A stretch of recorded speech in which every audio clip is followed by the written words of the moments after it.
ñu àndandoo war a waxtaanee lépp loo xam ne daal jëm na ci koom gi. dinañ dem bitim réew dinañ fi ñëw dinañ leen wax marché yi xuus ci yu bari yoo xam ne ba économie sa ndorteel ga parce que dañuy dellu ci gannaaw tuuti en arrière def benn rétrospective delluwaat xamal askan wi lan moo économie maanaam lan moo ko tax a jóg. waaw économie. lu jar a waxtaanee lu jar a waxtaanee la. lu jar a waxtaanee ngir askan wi xam ko.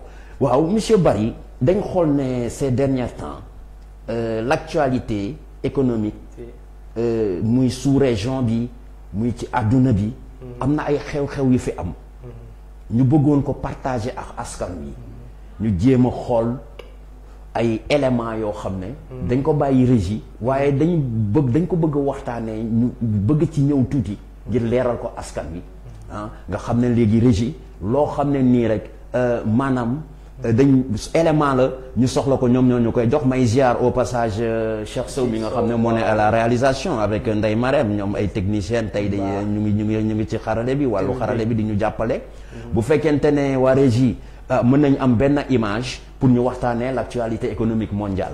waaw te Cheikh xam nga li tax ñuy def loolu ndax comme gi émission bi dañoo ne lépp loo xam ci actualité li nekk ci économie dañoo war a toog chaque semaine ci vendredi bi waxtaanee ko 21h ba 22h. waaw képp koo xamante ne soxal na la. boo toogee di nga am dara du la ci raw.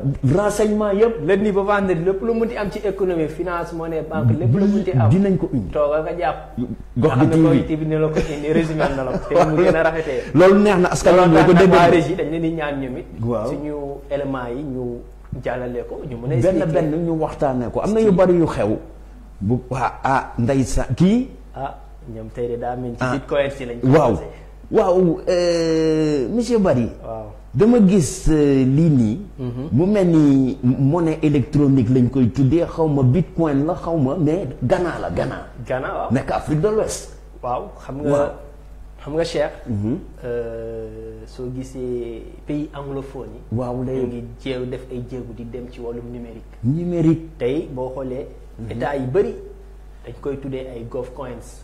commencé nañ di ko lancer pour loo xamante ne day remplacer ay monnaie fiduciaire ay monnaie structurale ancienne léegi nag boo xoolee Ghana yi ñoom commencé nañ di ko def commencé nañ dañoo signé partenariat ak benn organisation bi nekk allemande ñoom ñoo nekk di liggéey te instant bii nii phase pilote bi lañ bëgg a xool est-ce que mën naa nekk ci test lañ nekk mais dafa mel ni déjà ñoom avancé nañ ci avancé léegi nag dañuy laaj ndax sénégalais tamit seen BCEAO dinañ def la seen BCEAO foofu noonu dinañ fa ñëwaat parce que boo gisee régie dama gis nii ñu xool paña marché la xaw ma kat yi def ci ay bagages te njëg bi ñu inflation ba maa ngi ko fi dégg mooy wane nag inflation bi am na ci diggante bi nag ci semaine bi waaw inflation bi depuis mi ngi ci ay ordre de 4,7% yooyu te depuis 11 mois gën nañ am lu mel nii ay hausse yoo xamante ne c'est tellement risque am na effet bu métti ci population. mais dañuy bàyyi après ñu jéem a développer xamal askan wi lan mooy inflation. waaw ci ay numéro ci ay numéro mooy code bi. comme gi looloo ko indi nag. askan xam loolu nit ñi la mooy inflation. voilà tey li am lii augmentation. des prix am na mi ngi am ay effet léegi nag dinañ ko saytu waxtaan ak nit ñi mais nag nañ xam ne inflation am na. am na daal te inflation bu amee pouvoir d'achat poche yee koy yëg. poche yi dañ koy yëg. prix yi dañ ko entreprise yi koy produit ci seen coût yi foofu lay métti. day métti. kon c'est normal affaire bi yokk. demee nii. mais nag dina toucher population. mais lu bari dañ koy dégg souvent njëg bi yokku na salaire yi toll na fii. boo demee di duggi wala nga bëgg jënd dara. doo ko mën a am njëg gi metti na. yooyu yëpp askan wi dañ koy jàppanteel te xamuñu exactement. loolu noonu. monétairement parlant lan moo koy indi. waaw xamuñu ko donc nag ñun suñu mission comme gi dañ ne la chaîne de l'éveil communautaire Gox gi TV. ñoo am léegi nag ñun ñoo war a fas yéene kon naka lañ leen di expliquer. comprendre ko dem defi ay reportage. très bien fekk si maire yi fu ñu mënti nekk. fekk ci ñuy liggéey entreprise yi. wala ñeneen ak ñeneen yëpp fu ñu mënti nekk dem seet si leen waxtaan ak ñoom. expliquer leen dëgg la. mais dafa am loo xam ne nii dama ko gis ci di la ko bëgg a laaj sànq ba léegi. bi ma gisee bitcoin bu rafet boobu noonu. ma gis ne ñun Ghana ñu ngi koy def mais tey jii monsieur Barry est-ce que ñun Sénégal on est prêt capable nañ apte nañ li nga xam ne informatique bi da ci am solo protection des données dépend ci am day Sénégal moom kese nekku ci. parce que huit pays ñoo ko sëkk. boo xoolee BCEAO bi. donc buñ ko naree def day fekk BCEAO mooy teg projet bi def ay appel d'offre xool yan société la war a liggéey ñu mun koo def mais nag wax ji mooy mosuñu see wax. ba léegi ci ñu wax ci ba léegi. mais je pense que ay Ghanéens nga ci dégg États-Unis yenn pays yi mag yi daal ay Chine ay Nigéria moom ils sont en avance. ñoom ñoo gën a raw Ghanéens yi. Nigéria ñoom tam fu mu nekk nii ñu ngi ci. defe naa tamit am na yeneen photo yi waa régie war a tegaat. waaw parce que ci actualité bi la. ci actualité mondiale bi économique bi ñu dellu régie jéem a commentaire photo yi xool ba xam adduna bi lan moo xew ci économie fii nii. dafa mel ni ci benn entreprise lañ ne maanaam création d'emploi am na kon. waaw lii ci rapport DPE mooy direction de la prévention de la nu ñu koy woowee de la prévention et des études économiques très bien ñoom léegi boo xoolee image bi nii ñoom dañuy bëgg a woon ne secteur yi ngànk économie bi am na ay évolution comme secteur secondaire bi am na ay évolution entreprise yaa ngi produire ñi ngi fabriquer ay auto ñi ngi fabriquer ay filature yooyu noonu boo xoolee tamit ci biir photo bi di nga gis carrément ñu lay woon mooy secteur tertiaire bi les entreprises financières mooy kii comment l'appelle mooy Sonatel Orange Money ñu ngi def ay bénéfices ñu ngi def ay bénéfices même les restaurants autres ñoom ngànk secteur tertiaire bi ñoom aussi ñoo ngi ci mbaa ñu ngi koy delloo askan wi parce que bénéfice égal delloo wàcc askan wi ñu gis suñu bopp loolu moom waaw ngeen koom bi waaw monsieur Barry loolu am na solo maanaam kon Sénégal am na yeneen waaye bu ñu xoolee monsieur Barry kon Sénégal en ce moment là booy gis ne for naa ci weewu bay ñu ne état bi dafa war a jàppale petite et moyenne entreprise yi ak petite et moyenne industrie xaw ma am na daal ay koppar. waaw parce que déjà Covid bi mu ñëwee woon. métti woon na trop si yenn côté entreprise yi. état bi ay à travers seen ministère de la finance ak bu économie. lancé woon nañ fi ay soutien. yenn entreprise yoo xamante ne déclaré woon nañ jàppale leen ba ñoom instant bi au moins am na ñenn ni commencé nañ cee génn. mais boo xoolee rapport bi li muy wan ne kon entreprise yu bëri commencé nañ jël parce que dañoo def ne rapport bi y a une relance de l'activité économique mu ngi ñëw. waaw amoon benn ñëw c'est-à-dire ay les restaurants les hébergements ñoom ñëpp. am na lu commencé dañuy sentir évolution waaw mu ngi suqali tuuti. malgré problème yi. mi ngi jóg waaw malgré problème parce que tey amatul couvre-feu. donc lépp mi ngi jaar kon nag gars yaa ngi jóg. maanaam kon bu ma la déggee sénégalais yi ñu ngi commencé gis seen bopp ne réew mi mu ngi teg ay jéego jëm ci kanam. waaye am na yu bëri yu des. waaw bëri na parce que rapport bi moom day wax y a une hausse mais bu ñu sañoon hausse bi day gën a féconde day gën a yokku ndax gars yi xam li xew. waaw buñ ko xamee aussi mu yëg leen parce que tey. am na solo relance bi yàggul quoi bi mu commencé. parce que entre mars avril mai juin xawoon na métti tuuti. mais léegi je pense que gars yaa ngi jóg. dañ ko relance bi. bu ñu bëggalee xam askan wi la relance économique. maanaam koppar yi nga xam ne moom la état bi di jël. milliards yi. ñuy dégg di ko injecté. pour ñu dem jëli ji ndaw yi. pour ñu liggéey. loolu leen tax a jóg. maanaam épauler leen. pour ñu souffler tuuti. parce que bu ñu naree gàddu lépp. dafay metti waaye même loolu ci rapport kii bi direction kii de la prévention kii de lu ñu koy woowee. mooy prévision voilà des études économiques ñoom seen bopp. wax nañ ne carrément taux d'emploi dafa yokku. li koy wane ne yokku na mooy masse salariale bi. masse salariale Sénégal. maanaam indice bi bougé na. kon ñoom seen politique bi ñu defoon de recrutement.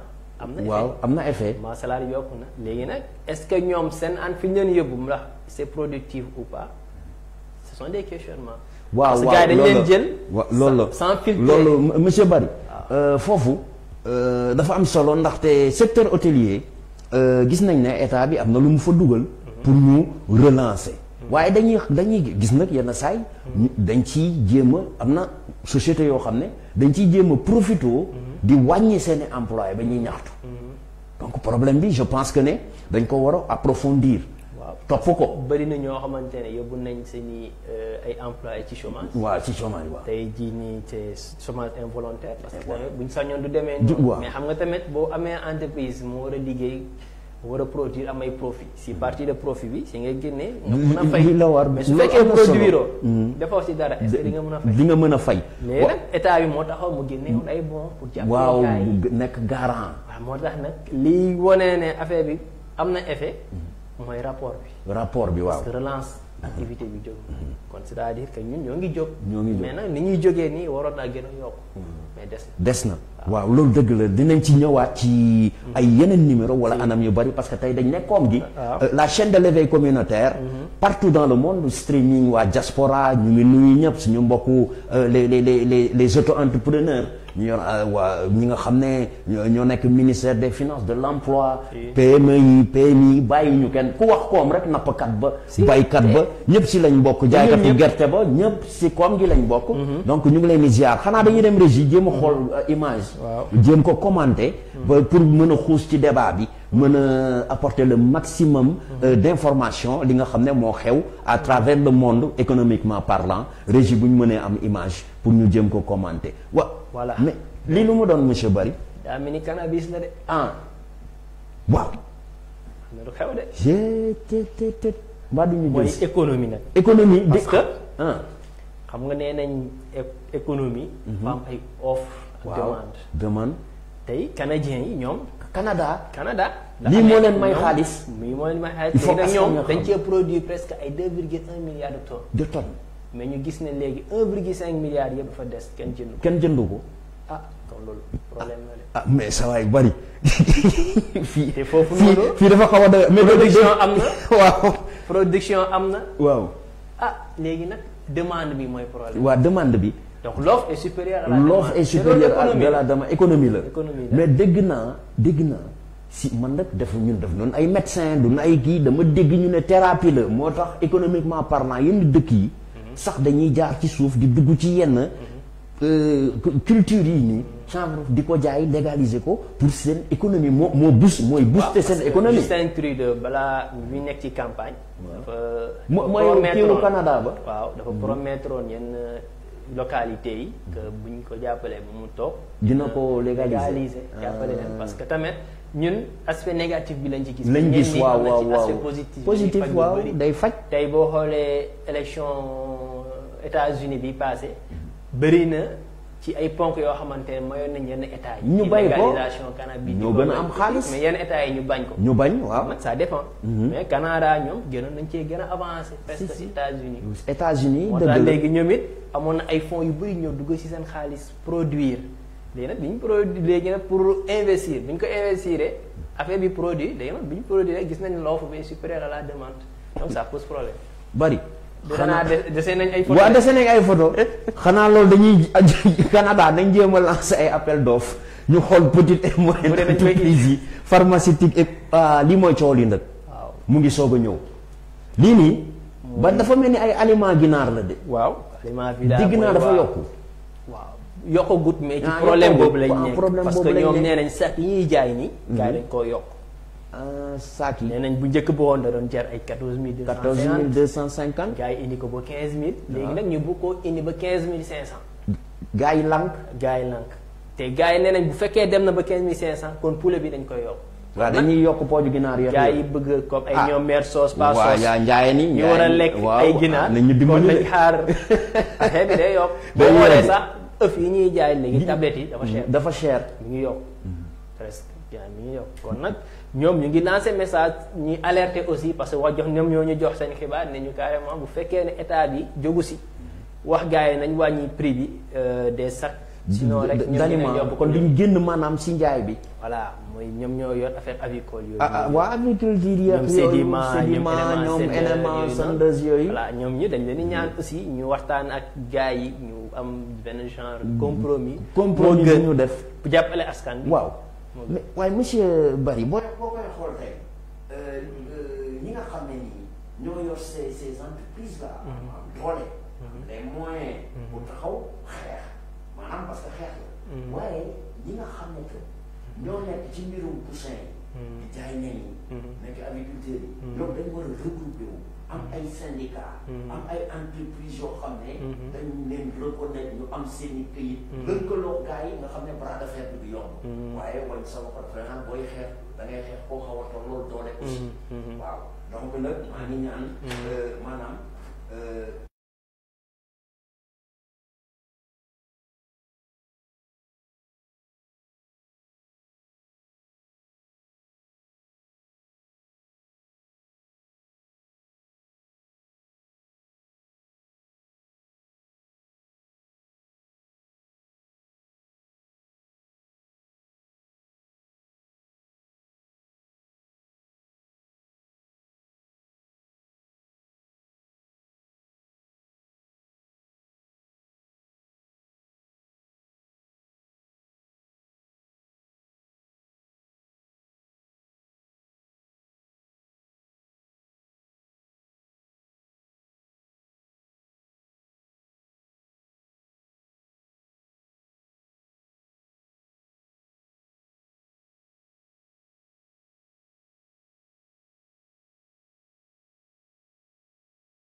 amiin dañoo am ay soucis techniques.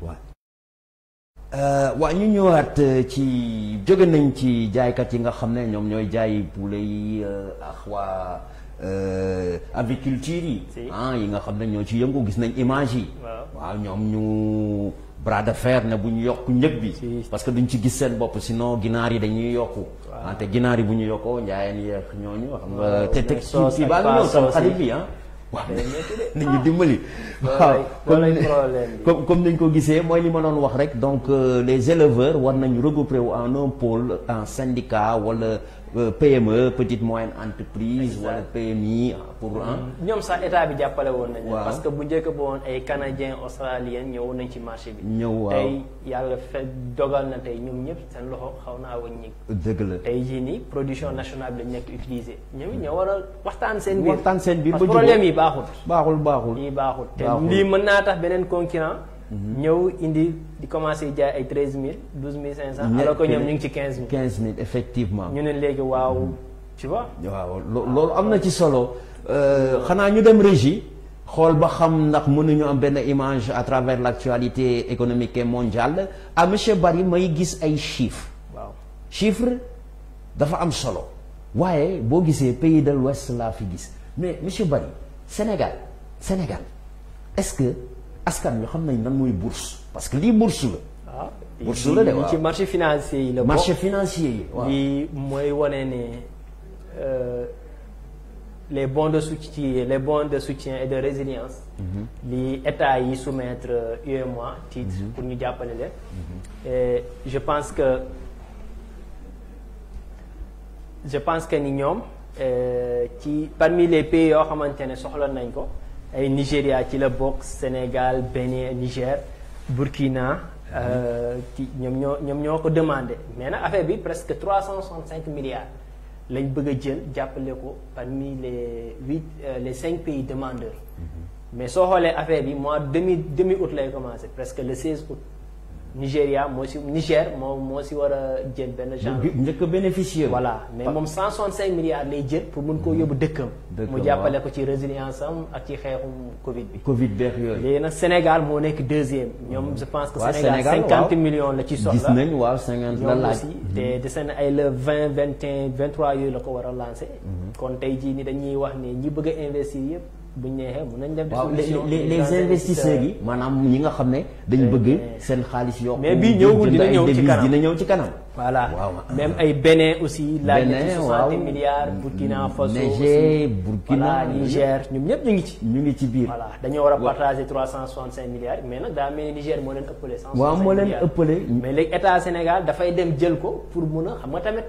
ci rapport bi passé déficit bi dafa xaw a creuser. dafa xaw effectivement il faut ñu dem jël waa yeneen xaalis pour mun a jàppale nit ñi ñu mun a jàppale entreprise yi ñu mun a relancer waa si nekk ci dundin bi aussi. pour askan wi xam ne marché financier yi am nañ fi. waaw non lépp lañ ciy waxtaanee dañoo bàyyi dara. gisoo li feeñ nii waa li feeñ. nii daa mel ni benn fonds d'investissement allemand bu ñëw bëgg a liggéey ak waa FONSIS ñu teg benn genre fonds d'investissement bu kawe. pour mooy waa West Capital. léegi nag ñoom dañuy indi ay somme de entre 40 jusqu'à 75 milliards. pour mun a financer PME locales yi nekk fii. yi nga xam ne ñooy liggéey ci wàllum transformation bi petite moyenne entreprise yi. kon nag suñu petite moyenne entreprise yi bëgg a am loolu noonu yëpp. nañ defar seen état financier jafar seen entreprise. respecté yenn normes bi boobaa ñoom ñëpp buñ gisee waa FONSIS wala waa West Capital dinañ ci mën a am. pour lii yëpp pour jàppale économie bi. pour économie parce que tey c'est 40 milliards wala 75 milliards de francs CFA. pour jàppale PME yi loolu. comme ñi bëgg a liggéey dinañ liggéey. effectivement ñi nga xam ne ni toog nañ xalaat ne suñu réew bu ñu bëggee koom bi. jëm sa kanam. buñ ci dugalee suñu loxo. dina dem waaye état bi dina damay ñëw accompagner leen. waaw renforcer leen investisseurs étrangers itam. du ñu toogee noonu. dinañ ñëw moo tax état bi bu demee ci marché financier rek. demander rek. gars yi dañ koy jox. waaw parce que tey boo xoolee Côte d'Ivoire ay Ghana ñoom ñëpp demoon na ci eurobond mooy ci marché yi. marché boo xoolee eurobond professeur bi tudd Babacar Sène. mosoon na ko expliqué en Sénégal Babacar Sène grand financier ku xarañ ci xarañ na trop ci marché boursier kooku moom. marché boo ko invité wala nga am. débat dina ñëw xam naa nag jotam du ko may. waaw dañuy occupé ndax recherche yeex yooyu. ni ma ko déggee ni ñu ko gisee ci boursier marché financier maanaam dëkk yeneen yi ñoo ñu gën a ñemee. qui nga ay Côte d'Ivoire les pays anglophones. di song les grandes institutions financières internationaux. mais ñun Sénégal lan moo ñu dese ba nga xam ne nii yooyu yëpp soit dañ si amul information. wala entreprise yi nekk guñ ci biir daal y a quelque chose. quoi problème Sénégal actuellement nekkuñu il ne manque pas. maanaam manqué wuñu ci marché financier bi. ndax état du Sénégal chaque fois mi ngi fay émettre des BOAT des OAT pour mun cee am xaalis bu bëri mën a ñoo jàppale askan bi ci seen politique bi ñuy mëne léegi dafa fekk ne aussi ay ñoom Ghana. waaw ñi nekk seen amuñu dañu am seen propre marché. mais mais fii nii li boole UEMOA. sous région bi. Côte d'Ivoire ak Sénégal defe naa amul ku leen gën a ñemee. bu Côte d'Ivoirien yi nekkee premier ñoo ngi si deuxième. ñu ngi si deuxième bi moom laa gis. ci boo xoolee même Béninois gisoo. waa Niger ñaata la am 165 milliards. xam nga fit bi mu ngi ñëw. waaw Burkina Faso tamit mi ngi ci. mu ngi si muy wane ñëpp ñu ngi bëgg léegi nag ñu nit Sénégalais yi nañ dem ci eurobond yi. ci eurobond moo ëpp xaalis. waaw mais askan wi tey bu ñuy déglu eurobond déglu yenn termes yi ay loolu ay c'est-à-dire c'est des grands investisseurs financiers ay groupes. yoo xam ne dañuy ñëw nga ñëw soxla xaalis. ñu jox la nga liggéey mais bourse tam daf ci am solo ndax OPA yi affaire yooyu. waaw bourse bi daal mooy BRVM. tey action yi fa nekk 46 sociétés côté yi. waaw au niveau soo xoolee 35 ba 36 xaw ma. 35 yëpp wala 36 yëpp ivoirien. ñun nag sénégalais dañ fa néew. lu dul BOA Sénégal ci banque ba ak Sonatel. Sonatel ba ak Total. pour nga gis fa keneen. ci Sénégal ni Sénégal toll yëpp. billaay ñaari entreprise yooyu ñoo fi nekk. au niveau moo tax ma ne waa CG Bourse ay Impact 6 am nañ liggéey. ay ñoom docteur Diallo ñi war a soutenir bientôt ñoom docteur Diallo. war nañ liggéey jàppale gars yi ci recherche bi. xamal leen ay ñoom Sedima ay ñoom SDE ñu bëgg leen yóbbu leen CCBM ay yooyu noonu. dañu war a dem yi ngay dégg nii war nañ leen. CCBM lan moo ko teree dem. waaw lan moo ko teree dem CFA Motors. waaw CFA Motors ñooñu ay ay sama waa ji nekk Murid bi nekk côté xaw ma lan beneen bi fële ne la mooy automobile boobu. automobile kii waaw ay ñoom xel comme bâche EMG yooyu war nañ dem. ñu ngi ñaax les Sénégalais. ñu yeewu ci wàllu finance. jéem a liggéeyal seen bopp loolu dinañ ci toj émission yi di ñëw. concept par concept dinañ am maanaam gis nga ci lépp. dinañ ci invité ay nit. voilà ay borom xam-xam ay experts ñoo toog fii di expliquer. lan mooy gars yi xam. waxtaan ak ñoom. lan mooy koom lan mooy koom lan mooy monnaie lan mooy monnaie lan mooy finance lan mooy marché boursier yi finance waa tey yooyu yëpp pour askan wi xam ko pour mu mën leen jariñ tey ñu xam ne le monde sans les finances du dem de mënul dem de donc Sénégal ñu ngi leen di ñaan askan wi les dirigeants les entreprises mais personne individuelle sax mën na dem jënd ay bourse jënd ay mën na dem jënd ay tiit waaw voilà xam nga tey boo fi placement tu es sénégalais nga bëgg a am fa ay action nga mën nga ko def mën ngaa jaar foofu wala Impulse wala ay FGI boo demee si ñoom la ñu ubbil ko te am nañ fi ay représentants léegi sax li gën a neex ay Cori bourse mën ngaa intervenir sans pourtant nga jaar si FGI effectivement waaw mais nag ñun culture bi gars yeewu culture bi waaw loolu ñun mais defe naa nag am na ay jeunes waaw yu yeew ñun la chaîne de l'éveil communautaire monsieur Barry dinañ ci taxaw dinañ ñëw dinañ dem ci salle marché yi waaw dem ci salle marché yi def ay reportage traders yi dem xooli ji leen traders yi pour wan ne nan mooy seen njëriñ ak lan la ñuy liggéey defe naa def nañ actualité économique mondiale li nga xam ne moo jot a xewagum ci semaine bi te chaque semaine nii lañ koy doxale dinañ fi ñëwee xool actualité économique li nga xam ne moo xew ci sous-région bi xew yépp indil leen ko aux États-Unis au Canada fépp fu mën di nekk ñu ngi nuyu waa diaspora tey nag économie lañ wax koom waaw monsieur Barry dañu bu ñuy dégg koom économie tey bu ñu bëggoon wax askan bi lan mooy koom ak lan lay jariñ ci réew lan lañ leen mën a expliquer pour ñu mën ko dégg pour xam économie mooy lan ci gàttal. waaw. loolay problème ndax économie pour nga gis ko définir. dafa tënk ko ba nga tënk ko nga comprendre. yombul de xaw a métti trop. ndax tey bi muy commencé yàgg na. yàgg na ay 16e siècle. parce que tey boo xoolee. 16e siècle. déjà moo économie. waaw économie tey olof def ko koom-koom. waaw koom-koom mais boo gisee économie bu njëkk bon économos dañ doon wax. bu jógee ci grec yi latin. très bien grec oikos bi moo nekk ay maison nomos mooy gérer. la administration d'un foyer. ku ci njëkkee jox définition mooy Aristote. mu ne c'est l'art de bien gérer une maison. kon tey maison. mooy nekk entreprise. entreprise ñëw ci état.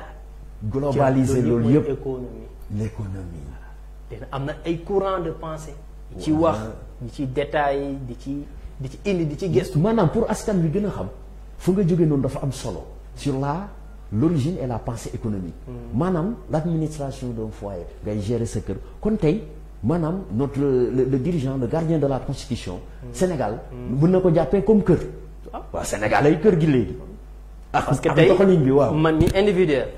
su ma nekkee père de famille. laa de bien gérer ma maison. su ma nekkee chef d'entreprise. laa de bien gérer mon entreprise. su ma nekkee président de la République. c'est là de bien gérer maintenant l'État. l'économie nationale. loolu mooy économie maire biy dem di jaay. soo ko naajee la mooy si économie mu ne ni may njaayee. waaw li may jaay sama njaay bi na dox waaw. loolu économie la waaw économie la sama njaay bi moom lu muy lijjanti mooy njaayam na dox. dëgg la yow mi nekk ci télévision li ngay jaar sa émission bi na jaar. waaw émission bi na dox ci nekk sa économie. kon maanaam naka lañ ko mën a doxalee. ba mu jàll waaw.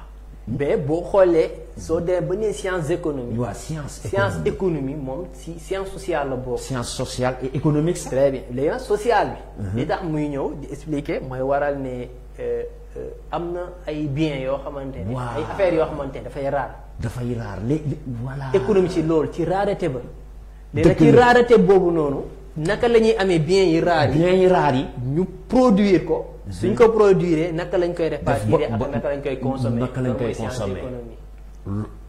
askan wi maanaam daal tey la chaîne de l'éveil communautaire indil leen émission bu bees muy koom gi tey jàpp leen ne koom bu ngeen ko déggee économie maanaam ci gàttal mooy la science qui étudie la rareté des biens naka la ñuy def ba produire naka la ñuy def ba affaire yi dox nag yooyu yëpp nag répartir ko sans yàq dara sans gaspillage sans gaspillage dégg ngeen ne économie kon maanaam économie mooy loolu waaw monsieur Barry loolu dafa am solo waaye ñu xool ne dafa am ay pensée économique ay courant économique foofu la nit ñi di réer foofu la nit ñi di xaw a am maanaam jafe-jafe pour sax suñu réewu Afrique yi pour maîtrise bi au passage je salue Maître Wade qui est un grand libéral yeneen courant yi ñëw ay ñoom Keynes ay ñoom Marx yeneen ñi ay maanaam daal bu ñun Sénégal bu ñu leen bëggoon askan wi à travers émission bi dama bëgg ñu ñëw tuuti ci courant kii tuuti mais gis nga courant pensée yooyu comme ay étudiants yiy jàng ñu koy jàngal depuis sa première année histoire de la pensée l'histoire de la pensée économique mais ñun defe naa depuis 5 ans lañ ko jàng mais tey am na benn man enseignant bu ci toog ak ay mooy ñuy tuddee docteur Malick Diop qu'on salue au passage gis nga kooku bu la expliquer théorie yi am yëpp fu mu jugee parce que tey boo xoolee économie mu ngi commencé Aristote waaw Aristote mais gars yi fu ñuy wax ay mercantilisme yooyu mooy ñoom ñoo xamante ne affaire de or métal moo leen lijjantil daal monnaie mercantilisme mais nag mercantilisme boo fa jugee da ngay indi ay physiocrate mooy ñoom François Quesnay ñoom ñu ne léegi au lieu ngay lijjanti ay or ay métal pour richesse ñoom c'est la terre. L'agriculture. L'agriculture mooy richesse bay bi d'une nation. bay mooy richesse ñoo ko déggandoo monsieur Barry. waaw kon mooy les physiocrates ñoom loolu la ñu sukkandiku teg bay ji waaw. mais tey boo paree ci physiocrates yi. di nga gis classiques yi. waaw classiques yi. les classiques mooy Adam Smith. ak Adams waaw. Adams xam nañ ko grand penseur. moom defe naa ne moom boo dégg sax ñu ne main invisible. parce que moom nee na yow sa intérêt ak sama intérêt mooy intérêt de la nation. kon état bi. xam nga la lay lijjanti. def loo xamante ne lépp bien collectif lépp lu ñu ko war a defaree. waaw moom na ko defar. loolu mooy état gendarme. état waaw dëgg la. loolu ñoom ñoo ko fi teg. boo paree ci kii nu mu tuddati classique yi am na néoclassique. néoclassique ñoom Stanley Jevons ñoom Wallace yooyu noonu ñoom nag. ci valeur du bien ñoom lañ gën a apprésenté wu. waaw mooy bien ba mooy. bien boo ko bëggee tënk en économie pour askan wi ñu xam. nga bien comme boo koy kii mooy affaire boo xamante dafa am utilité. dafa am utilité. les biens matériels immatériels. tout ça les biens durables. lépp loo xamante ne daal amoon na nit ki utilité. am na ci rareté. am na ci mën na nekk ci processus de production mën na indi leneen ak leneen. loolu mooy bien. voilà économie te nag boo déggee science économique ci wàllum bien économie moo tax ñuy wax. très bien léegi gis nga néoclassique yi boo ci paree da nga gis les Keynes les Keynes. waa Keynes waa kër Keynes waaw. Keynes les John Maynard Keynes. boo fàttali ko mooy 1929 avec crise. waaw mooy crise économique bi moom mooy indi. crise wu 39 ba. 30 des années 30 voilà mooy indi. la théorie kii comme budgétaire. monétaire la relance économique. état bi ñëw. dugal ci loxam. waaw di superviser. production xam nga tey classique yi nee nañ la. ñoom bëgguñu état bi waru cee dugg. waaw état mais moom nee na moom foog état bi ñëw. bokk ci dugal ci loxam. pour mbir yi mën a dox. très bien mbir bi mën a dox. waaw ñu ngi noonu. léegi nag boo indee am na tamit ay néoclassique comme ni ma doon wax sànq. ñoom aussi ñoom xaw ñëw jubóo tuuti ak kenn si parce que ñoom ay libéral lañ. ay libéral lañ waaw c'est les grands libéraux. defe naa bi si mujjee mooy les monétaires ay ñoom Milton Friedman. mooy moom ak ay naataangoom yi nekk l'école de Chicago. ñoom waaw ñoom affaire de monnaie. la quantité monnaie en circulation. la quantité monétaire mais monsieur Barry. gis nga dama bëggoon xam nga ñu ngi wax ci économie jéem a xamal askan wi waaw ñu toog askan wi yaakaar naa ne koom gi war na leer ci ñoom ne boo seetloo 16e siècle ba léegi après la crise des années 30 ñu fi tudd ñëpp dañ si or bi noonu naka lay doxee yu bari ñu war si tënkaat ay émissions yu bari waaye ñu xool ne économie ñaari mbir moo ko tënk damay dégg ñu naan macro micro économie waaw loolu ci partie économie la boobu waaw parce que tey ay échelle la dans la science économique moom mooy tax nga gis ay microéconomie mooy étudier ay comportement de consommateur mooy lekkkat bi kuy dem bi ci consommateur bi nan la war a mel tey boo xoolee ay professeur agrégé ci ñoom abukan cours bu ñoom ñoo koy jox première année yi nekk université première année yi maanaam très bien léegi nag boo paree ci théorie des consommateurs da nga am théorie du producteur des producteurs la production la marginale mooy booy bu ñu xam maanaam production ba c'est pour les entreprises consommateur ba mooy les ménages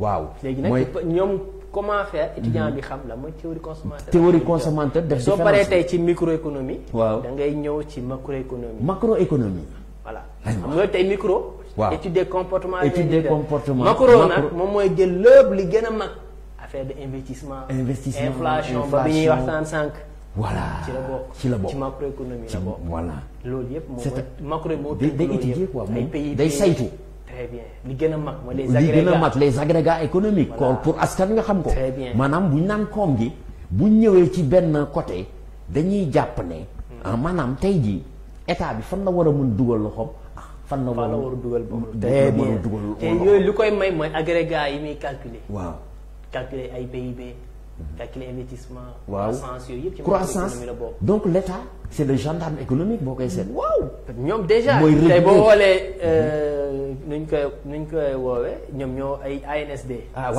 waa seen liggéey état bi lañu liggéey waa état bi waa DPE waa suñu xarit yooyu ñu ngi noonu économiste yi ñooñu la ñuy liggéeyal très bien léegi nag boo ci paree am na beneen échelle bi am mooy mésoéconomie moom mooy nekk diggante ak microéconomie ak macro boole leen monsieur Barry foofu dafa am solo ndax boo jëlee micro bi ak macro bi di nekk ci diggante bi nga ne nu ñu koy tuddi mésoéconomie il faut que nit ñi xam ko léegi mésoéconomie boobu moo teg tànk fii pour mbir yi mën a dox mu leen di dajale ñuy dem moom mooy réconcilier microéconomie macroéconomie naka lañ koy boole leen avancer pour dëkk bi dem pour dëkk bi suuxat mais dafa kii cultivé wuñ ko lu bëri nit ñi dañ ci gën a présenté wu ci microéconomie ak macroéconomie ak macro waaw ñuy dem moo tax gars yi loolu boo ci xawee maîtriser tuuti si la ñuy dem ci ay concept waaw foofu bëggoon naa ñu ñëw fa tuuti ndax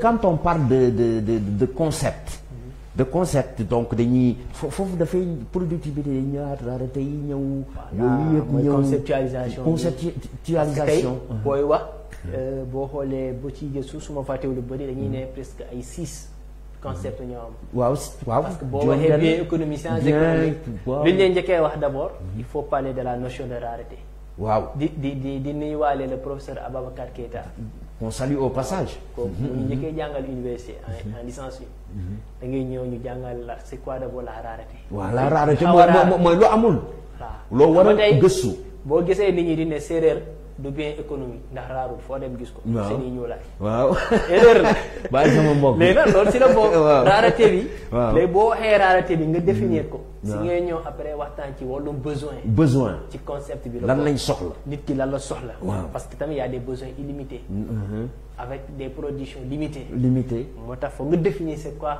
la notion de besoin soo paree ci besoin yooyu noonu da ngay ñëw ci utilité waaw parce que nit ki buy lekk dara wala buy consommer dara utilité be waaw njariñ ba lan la koy indil exactement pour mu xam ko soo paree ci utilité bi nga indi d'abord c'est quoi un agent économique waaw nga expliquer agent économique te xam nga agent économique déjà dafay boole les résidents ak les non résidents waaw léegi non résidents mooy reste du monde waaw ñu ñëw di jàppale nit ñi dëkkuñu fii et tout ça léegi nag les résidents nag dafa am partie par exemple société fi nekk ménages yi les entreprises d'assurance les établissements de crédit ñoom ñëpp waaw foofu ñoom ñoo nekk les résidents foofu tam dinañ fa ñëwaat waaw non askan bi assurance yi banque yi yooyu yëpp dinañ ci banquier ak assurance yi ñëpp ay ñëw dinañ fa ñëw ñoom ñëpp loolu ñu dem seet si leen waaw ñu waxtaan ak ñoom ñu waxtaan ak ñoom entreprise d'assurance lan lay jariñ waaw bien mais monsieur Barry dama seetlu dafa am loo xam ne aussi buñ koy wax en matière d'économie ñuy wax diggante macro ba ci micro mais il faut que tam askan wi xam état bi dafay tester ay modélisation économique pour affaire yi dox day teg ay modèle économique parce que ku ci nekk boo ñëwee boo jëlee nguur gagné ko waaw da ngay ñëw teg ca projet. boo xoolee tey presque pays africains yi bëri seen modèle bi ñu yor mooy modèle Keynes bi waaw. relance de l'économie. waaw relance waaw. kii looloo tax ñuy ne monétariste ak keynésien duñ jubóo parce que moom monétariste nee nañ. la politique budgétaire conduit à l'inflation. waaw il est inefficace. waaw parce que ñoom nee nañ l'accroissement de création monétaire. mooy di inflation. voilà foog. kon bu création monétaire amul mooy di récession. li ci gis nga li ci am solo da nga laal foo xam ne xam naa temps bi li ci des bariwul. waaw dama bëgg da nga laal monnaie. mais tey monnaie bu ñu doon wax askan wi tey parce que amoon na fi ay sujets yu bari ñu ngi wax ci CFA bi gis nañ bitcoin bi. monnaie scripturale bi fiduciaire électronique léegi mais monnaie tey suñu banques yi nga xam ne ñoo fi ne. di garantie suñu monnaie d'abord monnaie askan wi tey boo leen doon définiral monnaie tey di leen wax monnaie la monnaie c'est quoi njariñ la monnaie c'est une institution. waaw maanaam monnaie boo ko déggee. li ko tax a jóg. échange la. échange la libre échange. pas libre échange mais échange. voilà pour parce que ñu xam. échange bi day dépendre. ci nit ki nan la ko bëggee. voilà tey soo déggee ñu ne monnaie ñaari composante la am. monnaie fiduciaire. ak monnaie scripturale waaw. fiduciaire mooy wecc ci ñor di ko jaay billet yi. scripturale bi. moo nekk chèque yeex yooyu sa banque ba bi am mbind rek la. tout ce qui est par écriture. waaw par écriture. léegi ci biir loolu. boo gisee ay banque centrale BCEAO. waaw BCEAO def injection monétaire mooy sax li ngay wax. waaw injecté nañ lii def nañ lii waaw. mooy seen politique d'open market la. mais loolu yëpp ci monnaie la bokk. ci monnaie la bokk waaw. léegi nag monnaie bi tamit tey jii nii am na liaison ak la finance. finance bien sûr c'est lié. ay cheikh lañ comme si ay essence waaw moo nekk essence ba. waaw monnaie moo koy kii. léegi nag moo koy pousse ci monnaie dafa tey bu ñu la koy jàngal ñu si bëri dañ ne historique ba. waaw da jàng monnaie historique bi. day dekk ay système de troc d'abord. troc waaw troc noonu lañ ko doon échanger. waaw troc bi indi troc. système de troc. waaw maanaam yow bu bëggee bu njëkk ba woon ci diwlin. waaw indi loolu waaw. jamono dox ba monnaie ñëw. di ko remplacer. di ko ndeysaan. te tey nga gis ay monnaie numérique kii nu mu tudd monnaie numérique. waa numérique yi crypto-monnaie yeex yooyu yëpp ci monnaie la bokk. tey jii tey monnaie gën a yaatu. moo waral tey sànq ma leen naan ndax BCEAO. waaw dina indi tamit. dina indi ay CFA wala IECO ay BA monnaie numérique de franc CFA ndax dina ñëw. day indi franc CFA. mais nag xam naa ne ñu ngi ci. dina ci am daal dofuñu. waaw ba bañ a bokk ci logique bi ci logique bi. parce que tey ñëpp ñu ngi jóg. ñu ngi jóg di fippu di mais nag am na demal seen bopp. ne woon nañ daal ay monnaie crypto monnaie yooyu c'est pas une monnaie. waaw c'est pas une monnaie waaw. ak ku nekk ak ñu ko jàppee rek. mais tey jii nii je pense que États-Unis def nañ benn gan dim réunion foofu noonu. ba ay ñaari ponkal kii direction yi fa nekk. di xëccoog maa kii kan moo war a réguler. kan moo war a je pense que ñu ngi koy réguler. waaw ñu ngi koy réguler effectivement pour xam impose dóor gars yi impôt. mooy gars yor xaalis bi te defe naa ne dina jàll. dina jàll foofu noonu am na yu bari yoo xam ne war nañ ko suuxee sax parce que sànq ñu ngi waxtaan ci yoo xam ne ay émissions yi di ñëw la maanaam seetlu nañ ne Sénégal inflation bi. tey bu ñu ko doon jéem a expliquer askan wi inflation bu amee c'est-à-dire dugg na war nañ fi dugg li ma naan économie dafa mel ni géej da ngay xuus. war nañ fi dem ci l'offre ci la demande. tey ñu seetlu ne même DPE boo xoolee dañu noté benn taux d'inflation bu ñu ko bëggoon expliquer askan wi inflation mooy lan maanaam inflation bu ñu ko seetloo. ci boo demee ci tubaab. waaw c'est l'augmentation générale des prix. des biens de consommation. ok. tey boo ko bëggee wax ci olof. nga fekk maire bi jaay tamaate. waaw. donc waa maire carotte bi ñaar lay jar mun la 100 francs laa ko jëndi de mu ne tey dafa cher tey. dafa cher tey waaw cher boobu mooy inflation. prix dafa yokk. dafa te dañuy saytu instant yi ni mooy lépp luy boisson non alcoolisée. lépp luy yenn produit yu bëri dafa yokk. dafa yokk waaw mooy indi inflation bi. mooy indi inflation bi. c'est-à-dire mais donc yokkute salaire tamit yi bu amee. waaw. salaire yi stable nekk fixe. xam nga day métti. day métti looloo indi inflation bi. loolu noonu dañ koy corriger. dañ koy corriger ne indice bi la maanaam dañu war a indice yi gars yi dañ koy xoolaat. gars yi dañuy xool yan politique yi ñu war a def. pour mën ko assouplir. pour équilibrer waat. voilà équilibrer waat ko te wàññi parce que inflation baaxul ci dëkk. baaxul ci dëkk baaxul surtout ñun moom. ñoom daal defe naa lépp lu ñuy def seen àdduna inflation moo leen gënal. waaw pour bu mu bañ a dépasser seen taux kii normal 3% yi. moo waral nag tey jii nii maanaam dañ fixé ay quota yoo xam ne. waaw BCEAO am na limite. waaw ay ko il faut askan nga xam tey boo loolu. xoolee yeneen dëkk yi Ghana seen inflation dafa yokk. dafa yokk waaw. tey di nga gis koo xamante ne benn miche baguette dina indi ay billets yu bëri pour am ko. waaw benn miche baguette dinañ Zimbabwe daloon na leen ay yenn dëkk yi yoo xam ne loolu noonu waaw dañuy may askan wi rek tuuti. mais loolu yëpp dinañ may ay experts ay nit yoo waa expert xamante yi ne ñëw ci fi toog dañ fi toog ñu waxtaanee ko xoolaat ñu déglu leen. ci loolu mooy koom-koom. waaw loolu mooy koom gi maanaam dañuy yee askan wi bon wala xamal leen loo xam ne. amoon na ay lënt-lënt. tey jii boo déggee inflation am na déflation. waaw. moom laa lay expliquer. xam nga lu yokk. waaw wàññi kay mooy waaw xam nga loolu il faut que askan bi xam ko. waaw dégg nga ñaari termes yi ku ko dégg tey xam ne lii mooy inflation. lii mooy dinañ ci ñëwaat ay émissions yu bari dans le monde économique indi fii suñuy naataango les professeurs d'université. tout ça experts yeex yooyu. professionnels yi. lépp daal dinañ ko fi waxtaanee monsieur Barry. am na tey ay ndaw sax yu jóg.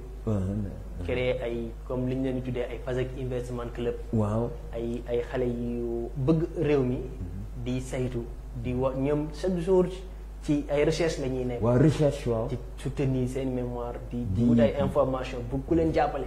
te tamit gëm naa ni ñoom. ci recherche bi ñu nekk. mooy waral tey des fois ak journaliste wala ay chroniqueur wala yeneen mën a am ay papiers yoo xamante ne. ay papiers effectivement foofu. war nañ chaque jour ñu ngi seetu lépp luy actualité. waaw lépp luy actualité pour teg ko. très bien même ci biir UBC am na benn groupe bi ñuy wooyee ki économiquement neutre. économiquement neutre yoo xamante ne ñoom théorie. waaw boo leen ko indee. non ñooñu dinañ leen seeti ji. waaye yooyu yëpp te loolu noonu mooy tax. jeunesse bi xam nga jeunesse bi. tey jii ñoom bu ñu neexoon. di suivre buzz bi. waaw non waaw ndeysaan bi def mais dëkk beneen mais ñoom ci recherche. ci di saytu di def ay débat yooyu noonu gis nga loolu. waaw mooy tax nit da lay jox courage. moo tax gars yi di responsable. dëgg la monsieur te loolu day jàppale économie dëkk bi. économie dëkk bi kanam. wala tey mais loolu. moo gën booy nekk fii di créer ay vidéo non nañ dem ñu saytu. parce que li askan wi war a xam ci koom gi dafa bari. waaw mais chaque numéro. dinañ leen fi indil lu bees. parce que déggoon nañ fi ay loo xam ne nii dañuy jéem a leeral pour techniquement ñu xam koom gi beneen yoon bu ñuy def émission bi parce que loolu mooy objectif bi. tey bu ñu waxee monsieur Barry dégg nañ fi coowal taux de croissance mais nit ñi est-ce que xam nañ mooy lan mën nañ ñëw tuuti rek ñu xuus foofu ma par exemple. taux de croissance. taux de croissance nga ñu dégg produit intérieur brut PIB. ñu dégg produit national brut PNB. waaw léegi monsieur Barry dañuy jéemal la chaîne de l'éveil communautaire. ñëw tuuti tey taux de croissance. xam nga croissance. waaw pour wax ji gàttal jarul di dem suba ngoon. waaw ci PIB la. PIB rek. waaw dëgg la te produit intérieur brut li composant yëpp am. soo ñëwee ci wàllum production mooy kii comment on l'appelle. mooy les kii. maanaam lépp li nga xam ne consommation intermédiaire yi. consommation finale yi. finale yi mooy les formations bi di capital bi yooyu noonu. di ko composé yooyu chaque fois day am ay évolution. évolution waaw. consommation intermédiaire consommation finale bi. te boo xoolee optique bi ñu koy calculer ça diffère. te bu ci ne daa am norme lu muy utiliser effectivement pour loolu ñëw waaw. léegi nag croissance bi ñoom bu ñu koy calculer ci à partir du PIB. PIB bi moom li ma mën a jël ci optique produit wala optique de revenu. ci foofu lay yem. xamul ay inégalité xamul ndax kii xiif na. waaw nekk nag yooyu noonu lijjantiwu ko. croissance bi moo tax léegi nag dëkk boo xamante ne day yokk day avancé. waaw nit ñi di liggéey. activité bi di dem. forcément croissance day am. day am quoi waaw. te instant bii ñu ngi saytu croissance bi entre 7% yooyu noonu. mais dina ko dépassé. ndax gaa yaa ngi liggéey. gaa ngi voilà. mais tamit yooyu yëpp dinañ si ñëwaat. waaw dinañ si ñëwaat. dañ indi ay nit yoo xamante ne dañ ci waxtaan ci croissance def ko débat. tey waaw débat ci croissance bi problème bi. fan la waaw croissance bi sentiruñ ko yooyu. waaw sentiruñ ko dëkk bi affaire yooyu. xam na monsieur Barry bu ñuy calculer taux de croissance bi comme ni ñu ko waxee noonu dañuy jël li nga xam ne année bële passé ñu jël moyen bi diviser ko mu génnee chiffres yi rek. waaw mais xam nga tey éveil communautaire. waaw dañuy waxtaan askan bi ñu bëri mënuñoo niveau boobu day xaw a métti. waaw day métti. moo tax ñun comme ni ñu ko waxee ci émission bi. waaw dañuy jël partie par partie. waaw dinañ dem ba ca maire yi toog ci marché yi. marché yi maire est-ce que amoo lu PIB. waaw maire la mooy croissance. non lan mooy kii croissance. bu dikkee ñiy liggéey administration yi. waaw tey xoolal am na beneen lu ñu fàtte. ndax économie dafa may marché. waaw waaw mais. marché financier. marché financier marché du travail. marché travail chômage yooyu yëpp. salaire yooyu yëpp masse salariale yooyu yëpp. dañ ciy xuus ba mu yaatu. lu yëpp ay économie environnement yëpp dafa am économie environnementale. même économie le développement durable. naruñu bàyyi dara même économie développement. waaw économie de développement. mais yooyu yëpp tey dañ koy actualiser. monsieur Bari li gën a am solo sur la chaîne de l'éveil communautaire pour askan bi xam ko. ah dinañ ñëw.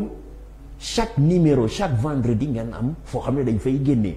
boo seetee tey ji dañuy jéem a waxtaanee rek ah li nga xam ne moom la ñuy dégg souvent. xam nga ñu bari sax économiquement parlant comme je le dis. bu ñuy wax tey ne par exemple commerce.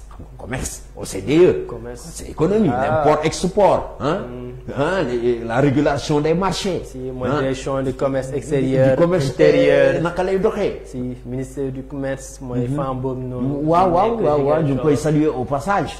yooyu yëpp économie da koy tënk. waaw te ñoom aussi ñu ngi def liggéey bu jaar parce que bu njëkk boo nit ñi am dañ doon am ay données. wala ay publication boo xoolee léegi seen site. seen site bi chaque fois lépp lu am dañuy yee nit ñi explique même boo demee ci site ANSD bi di nga gis tamit progression commerce intérieur extérieur yooyu yëpp.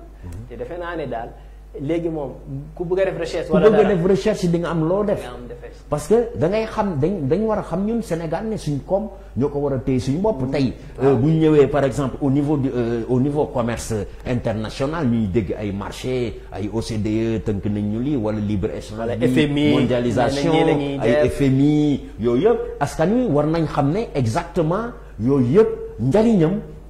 quand on dit on a importé wala on a exporté loolu itam day jouer ci prix day jouer ci prix moo tax agriculture sànq bi ñu ñëwee ci les grands penseurs yi nga xam ne teg nañ ne physiocratie mooy agriculture yaakaar naa ne tey jii bu ñu suqalee suñu dëkk teg ko ci agriculture bayal suñu bopp dundal suñu bopp bañ a wàllu ji yaat dinañ mën a prix yi dinañ mën a stabiliser wu xam nga da ciy jouer xam nga la mën a ci wax kii nee na Nigéria waaw seen président bi nee erreur bi ñu def ñoom. waaw li tax ñu jël pétrole bi. waaw def ko prioritaire.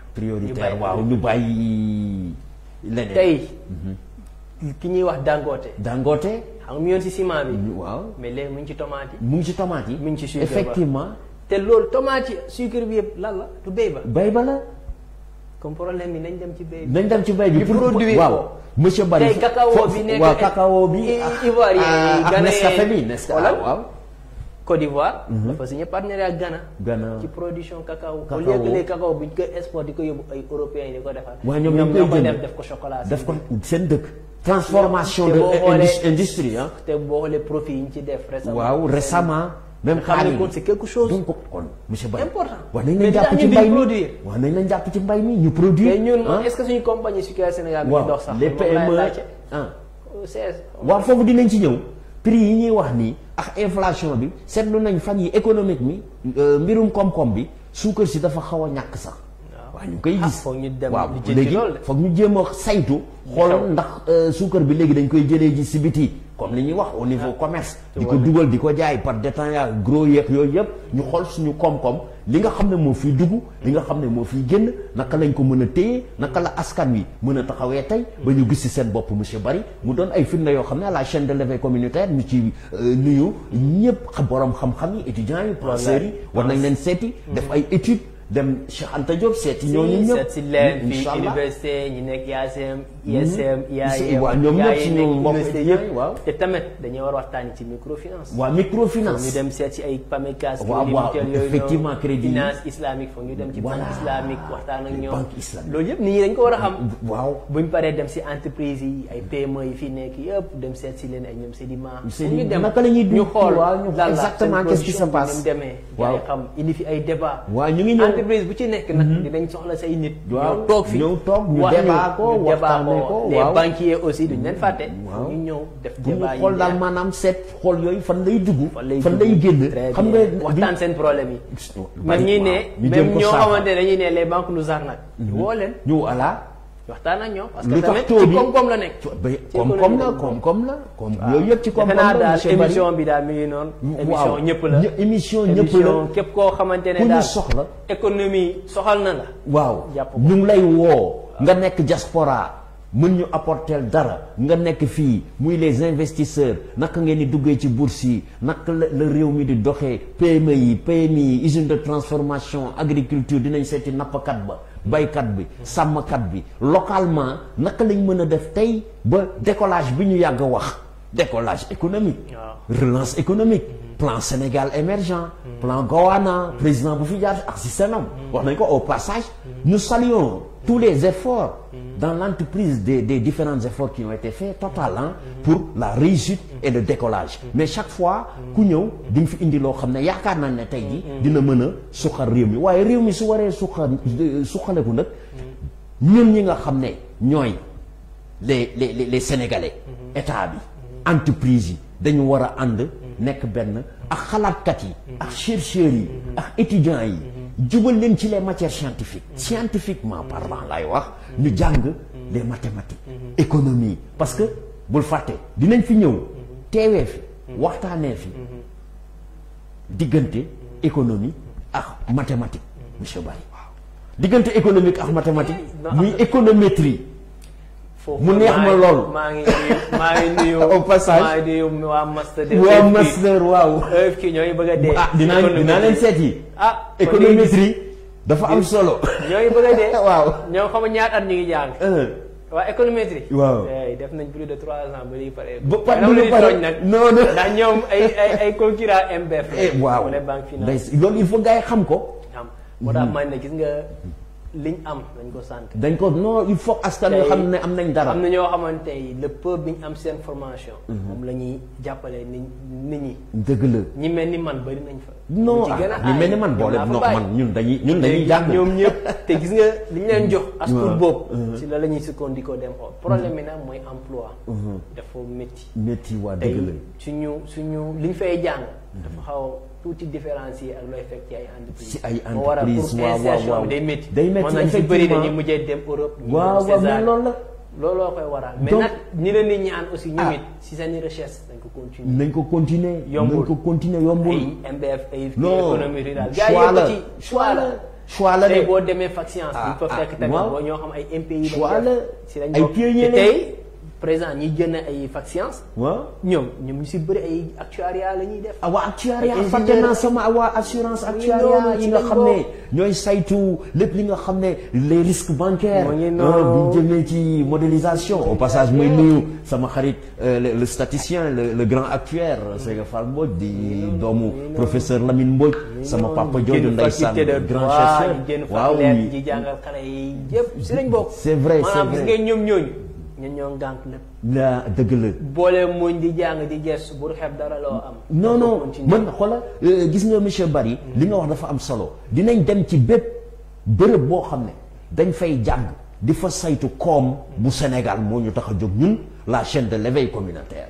dinañ ci dox ngir askan wi xam ne dëkk bi ndaw yaa ngi fi dëkk bi. financier yaa ngi fi dëkk bi économiste yaa ngi fi économètre yaa ngi fi actuaire yaa ngi fi war nañ leen jël nag ndaw yooyu sës leen ci ay bërëb ngir jëriñoo seen xam-xam balaa ñeneen di ko jëriñoo balaa ñuy dem bitim réew di liggéeyal ñoo xam ne nii wax dëgg yàlla waroon nañ toog seen réew liggéey ko fi ndax Sénégal kat am na lu fi ne de am na mbóot xam-xam baa ngi fi musu fi dañ tous ces grands professeurs et chercheurs qui sont à l'université Gaston Berger Saint-Louis ak seen classe yi mooy ICAD ba ndeysaan les labos ñoom ñëpp ñu ngi leen di saluer au passage dinañ leen seet si inshallah ñoom docteur Sène moom aussi foog ñu gis leen waaw c'est de grands labos Babacar Gueye te ñooñu xam foog ñu ñëw dinañ fi ñëw wax ñu ñoom seen xam ñu si bëri na dañuy ragal télé mais ragal bi mooy dañuy non ñu bu ñu feeñ waaw mais il faut ngeen feeñ pour askan wi xam leen ñeme leen ko ngeen ñëw fii sur la chaîne de l'éveil communautaire Gox gi TV partout dans le monde nous émettons à travers la chaîne streaming ku nekk États-Unis sax bëgg nañ defar yow émission France Canada Espagne Autriche ñu ngi ñuy seetaan fépp maa ngi nuyu waa diaspora di leen xamal ne la chaîne de l'éveil communautaire Gox gi TV dorénavant koom gi chaque vendredi 21h avec monsieur Barry dans son laboratoire dinañ fa dem dinañ seeti étudiants yu mu wax yëpp tous les chercheurs du Sénégal tous les entreprises yi nga xam ne Nestlé maa ngi leen Sédiment ngeen baal ma waa télé bi publicité yu ñu kenn waaye dinañ dem saytu xool lañ fay liggéey ña fa toog ak employés yi ak production parce que bu ñu naan productivité de l'entreprise dañ dem ba jam ñaajo Colobane bi fii am na entreprise industrielle yu fi nekk yooyu yëpp dinañ dem xool nan lu mu fa demee quoi. waaw dëgg même boobaa koo xamante ne amul chance dem fa. à travers à travers émission bi waaw dina gis xam processus bi. fay reportage. waaw waxtaanee ko. non maanaam mi ngi doog a commencé. mu ngi doog a commencé tey la tey le premier numéro. éveil économique. jeex na Gox TV. waaw ndeysaan ñoo ko gisandoo. waaw monsieur Barry askan wi. ñu ngi leen di gërëm ñi di ñuy seetaan à travers Instagram YouTube ku ñu soxla service commercial 76 440 39 28 boo nekkee bitim réew nga def 00 221 76 440 39 28 boo bëggee ñu jàllale sa sponsoring wax sa si li nga xam ne mooy sa com wala sa entreprise wala yaa xam loo bëgg jàllale si la chaîne de l'éveil communautaire ñu ngi lay xaar léegi nag le rendez-vous le deuxième numéro parce que avec invité surprise. avec invité surprise du ñu wax fan lañ jëm. du ñu wax lan la ñuy def. waaye kumpa lay doon dinañ def suñu reportage dinañ xool dinañ gis ba buñ ñëwee fii incha allah vendredi bi di ñëw monsieur Barry. waaw ñu waxtaanee koom gi rek même ay ñoom doliment publicité wu. waaw non waaw. même yelitaare bi xamante ne mi ngi jóg bu baax. ay xale lañ ay ndaw Barry ñoom Yaasa. gaa yëpp dinañ ñëw yooyu. waaw ñu nuyu bu baax mais ñoom ñëpp dinañ ñëw. dinañ ñëw ñu waxtaanee. ñu xam qu'est-ce qui se passe lan la ñuy liggéey ñu jàppale leen ñu jàppale leen. bu fekkee ne tey chaîne Gox TV am na lim ci mën a def pour jàppale leen. pour jàppale leen ndaw yooyu dinañ leen jàppale. gérer ay conflits. waaw gérer pour jàppale gars yi am ay emploi di nuyuwaale waa instant métier. xam ne tey ñëpp ñoo xamante ne master 2 ñoo xamante ne ñu ngi IAM César yëpp ñoo ko bokk. si liggéey di jàppale seen bi ci ay offre d'emploi di leen di former. di leen former ñu ngi leen di nuyu au passage. éveil bi éveil bi dinañ ko def. jàppale nit ñi te yàlla kese tax. yàlla kese tax rek xam nga mooy li may wax à chaque fois monsieur Barry xam nga dañ lii dëkk pour mu dem il faut que mu am ñu sacrifié wu il faut que mu am ay pionniers ce qu'on appelle les pionniers boo gisee dëkk yu mag yi développé que ce soit aux États-Unis Canada ya ay pionniers lañ leen di woowee parce que ñoom ñoo jël flambeau bi ñun suñu vert jaune rouge benn gaal waaw le vert jaune rouge wax na économie boppam économie boppam maanaam le vert mooy lan la verdure la nature chaque fois dama koy wax ndeysaan vert ba boo déggee jaune ba mooy lan mooy or ba le soleil tourisme mu ngi dox am nañ ko loolu or bi richesse bi rouge nag moom lépp xam nañ ko historiquement parlant dañuy dellu 39 45 14 18 ba jëmban fu le sang de nos martyrs qui ont été versés dañuy ñëw rek ci li nga xam ne mooy suñu Sénégal waaw suñu Sénégal y a la verdure y a la nature y a le soleil am na lépp tous les recherches j'entends souvent un chanteur engagé Alpha Blondy boo ko waxee lu mu lay njëkk a wax mooy l'Afrique avec son économie exponentielle dugg ci la nii waaw à décoller production ba ñun tamit lu ñu am li ñuy seet mooy naka la ñuy dimbale suñu entreprise ci produit ci produit boobu ñu wàññi suñu maanaam di exporter de trop loolu exporter suñu matière première yi nañ ko defar fii ñi ko mënul def ñu xool am nañ ay fonds ay capital investissement ñu ngi fii ñu jàppale leen ñu bëgg am ay xaalis gars yi nañ def seen i demande xool liñ mën a def mën a changer jàppale waaw loolu defe naa ne incha allah daañu ci xuus éveil dina ci ñëw ay ñoom Cheikh Anta yooyu yëpp am na yoo xam ne def nañ ko wax ko ci Afrique li nga xam ne moom la am loo xam ne dëkk yi ko am sax bariwul boo koy seet donc am na loo xam ne nii war nañ ko mën a exploiter génne ko suñuy suuf wala si mbay mi parce que subhaanahu wa taala ci boppam nee na ku nekk fa nga dëkk defal naa la fa loo xam ne boo ko gëstoo di nga am loo dundee xam nga si fan la ñuy ñëwaat muy la rareté des biens fait des recherches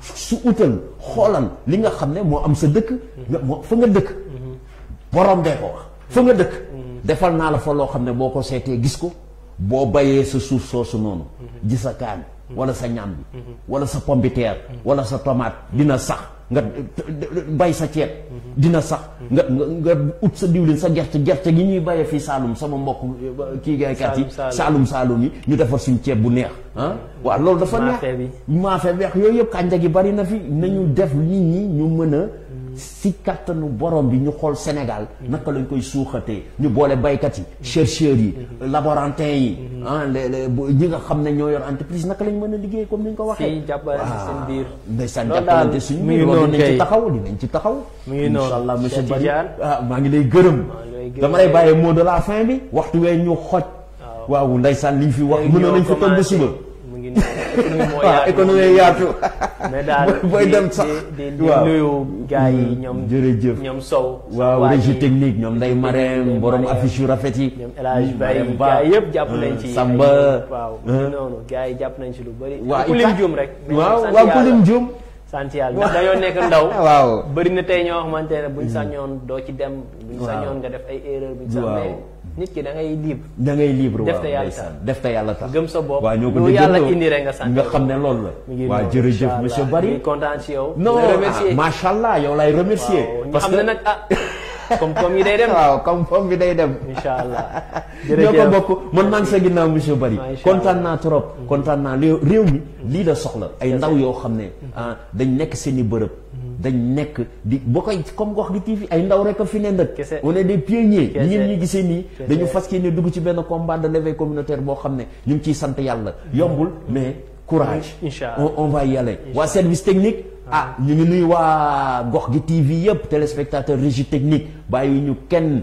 ñu ngi nuyu ñëpp ñu ngi nuyu kilifa diine yi kilifa aada yi yal nañu yàlla may fanaan jàmm ñu leen di massawu loo xam ne nag wax nañ ko fi mu jugul rek ci ñun la waaw xel matul dañuy jéem a waxtaan bëgg suñu réew rek ak wax bi sax ak engagement bi dévouement bi bëgg sa réew da lay sonal waaye ñun bëgg nañ Sénégal incha allah bu ñuy lim dëkk yi nga xam ne ñu ngi am économie bu jëm sa kanam ñu njëkk ñu tudd ñu raw yal nañu raw Chine yal nañu raw États-Unis yal nañu raw Europe yal nañu raw Japon waaye loolu pour mu am il faut ñu jóg parce que xaar bi yàgg na c'est maintenant l'heure de l'Afrique a sonné maintenant dañu war a jóg jël li ñu am xeexal suñu bopp économiquement parlant mu jëm sa kanam wasalaam ba vendredi prochain à 21h jërëjëf monsieur Bari jërëjëf régie technique jërëjëf ba beneen yoon wasalaam